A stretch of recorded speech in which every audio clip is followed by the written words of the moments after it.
She was born without a land, without a surname, without a voice. For Indian society, her destiny was written from the moment she took her first breath. She was to bow her head, obey, serve, but Draupadi Murmu didn't read that script. She tore it up, she burned it, and she wrote one of her own.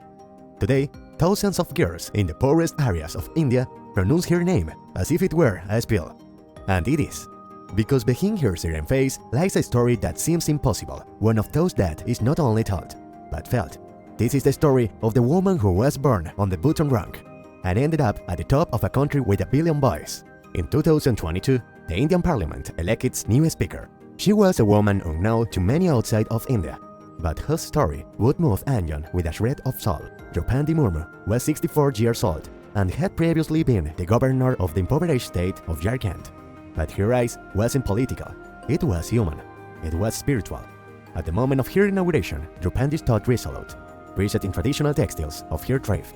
Her face serene, her age calm. But those who knew her knew that this calm was that of someone who has cried so much that she no longer fears pain. Because in India, where you are born isn't just a given, it's a condemnation or a sentence of invisibility. Society remains divided by a raging caste system. The Untouchables, as they are called, are considered impure. They do the hardest work, are marginalized, and often subject to violence. But Draupadi wasn't even born among them. She was born even lower down, among the Adivasi, indigenous people marginalized for centuries, without political representation, without rights, without names in the census. Many of them, even today, survive by hunting and farming using ancestral methods, without access to schools, roads, or doctors. She was born there, at the bottom of the bottom. She grew up in a village lost in the hills, where there was no electricity or running water. Her home was a mud hut with a thatched roof. However, she had a stroke of luck. Her parents could read, and that, in her world, was like having an entire library. That tiny difference ignited something in her. As a child, she carried water, tended goats, and helped in the fields. But every dawn, before the sun touched the horizon, she would go out barefoot and walk 5 kilometers to a school in another village, and then she would return another 5 kilometers. Like that, every day. In the rain, in the sun, hungry.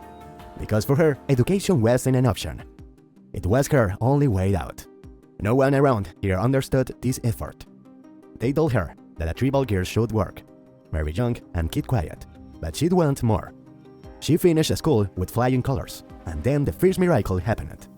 A local politician cared about her history. He went to meet her, and when he saw her determination, he decided to fund her university studies.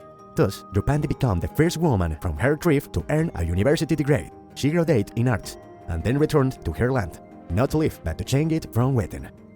She worked as an English teacher in Rairanpur. Her students remember her as a strict but fire, always willing to stay after school to help those most in need. Then she meets Yam, a young banker from her tribe. They married in a simple ceremony, following Adivasi traditions. They had 3 children, 2 boys and a girl. Life seemed to blossom. For a while, happiness knocked on her door. But she kept seeing the same pain around her. Children unable to study, women without voices, village without electricity, and she couldn't ignore it. So when she was offered a position in her state government, she said yes without hesitation. She had no political experience, but she did have a unique ability to understand the suffering of others. She rose quickly. In 2000, she was elected to the state parliament, and later Minister of Transport, Commerce, and Fisheries. She was the first tribal woman to hold those positions. Those who had previously turned their backs on her now applauded her. Her name began to be heard in Delhi. She seemed unstoppable, but life once again presented trials that no positions could avoid. In 2009, her eldest son died in an accident. The blow left her devastated. She stopped speaking. She considered quitting politics, disappearing, but when she was barely getting back on her feet, tragedy struck again. Her second son died in circumstances that have never been clarified. The grief drove her to the brink of madness. She considered retiring to a Hindu monastery. She wanted to silence the world, but she hadn't finished losing yet. In 2014, her husband Shyam died of a heart attack. She couldn't bear the pain of losing her children. A year later, her brother passed away. In 7 years, she had lost almost her entire family. Only she and her daughter remained. The house, unfilled with laughter, fell silent. I felt like God had abandoned me, she said years later. But then I understood. God was the only thing I had left. From that emptiness, she revealed her purpose. Her pain didn't break her, it tempered her. She returned to politics in 2015 as governor of Jharkhand. She was the first tribal woman to hold that position. From there, she promoted literacy programs, women's protection, and improved healthcare. She became a symbol of hope for millions, not because of her positions, but because of her resilience. Does this history move you? Do you believe pain can be transformed into strength? If you value stories like this, subscribe to the channel. We have so much more to tell. Real-life, invisible struggles. People who gave their all to change their world. Like if this story touched your heart. In the summer of 2022, the most powerful parties in parliament put her name forward for the country's highest office. She didn't campaign. She didn't make promise. She just humbly accepted, and she won. Draupadi Murmu became India's first tribal president. And not only that, she became the head of state of the most populous country on the planet. From her position, she has pushed for the construction of new schools and universities in remote areas. She firmly believes that education is the tool that can break centuries of oppression. For her, a classroom is more powerful than a border. Today, she continues to live simply. She didn't allow herself to be transformed by power or cling to status symbols. She doesn't wear excessive jewelry. She doesn't dress luxuriously.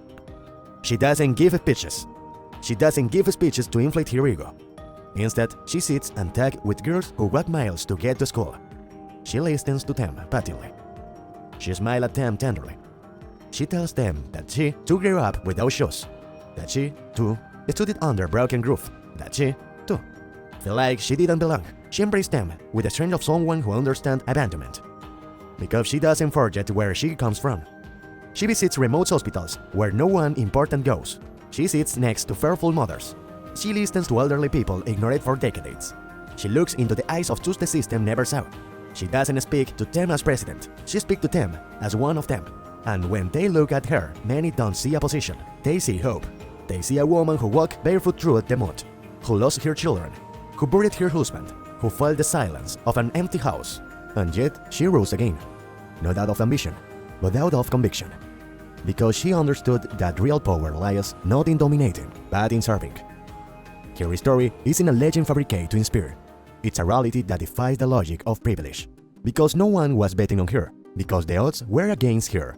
Because being a woman, ingenuous and poor was, in her country, a triple sentence. But she decided that labels aren't destiny. That origins don't determine ends. That dignity doesn't need permission. Her life is an open scar that never fully heals. But that shines. Because the pain in her became light. Because instead of remain in the shadows, she chose to become a beacon. What do you think? Can a single person inspire an entire country? Leave us your comment. And if this story gave you hope, like it and share it. See you in the next video, where we'll continue to share what others don't dare to reveal. Because behind every face, there is a story worth telling.